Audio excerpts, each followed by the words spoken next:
রেমালে দুর্যোগে দুর্ভোগ। এবার একটু আবহাওয়ার খবরের দিকে নজর রাখি, কারণ কাল থেকে দুর্যোগ মুক্ত কাল থেকে দক্ষিণবঙ্গে আবহাওয়ার উন্নতি হবে।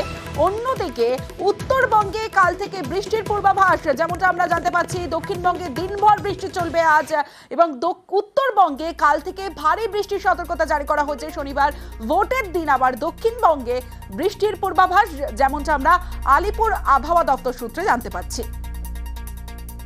আজকে আপনার হেভি টু ভেরি হেভি রেনফলের ওয়ার্নিং আছে এই সিস্টেমের জন্য। উত্তর এবং দক্ষিণ 24 পরগনা, হাওড়া, হুগলি, কলকাতা, নদিয়া, মুর্শিদাবাদ, মালদা, সাউথ দিনাজপুর, কোচবিহার, আলিপুরদুয়ার এবং জলপাইগুড়িতে, এগুলিতে সব কিন্তু অরেঞ্জ সতর্কবার্তা দেওয়া হয়েছে। হলুদ সতর্কবার্তা দেওয়া হয়েছে আপনার হেভি রেনের, সেগুলো হচ্ছে east West Medinipur, east Bardhaman, Birbhum, Darjeeling এবং কালিম্পং।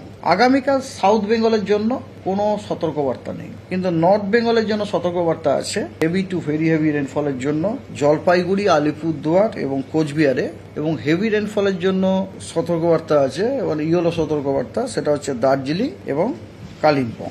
29, 30, 31, 1 এই 4 দিনে আপনার নর্থ বেঙ্গলের 5টি জেলাতে এগুলিতে হোয়াইট স্প্রেড রেনফল হওয়ার সম্ভাবনা আছে।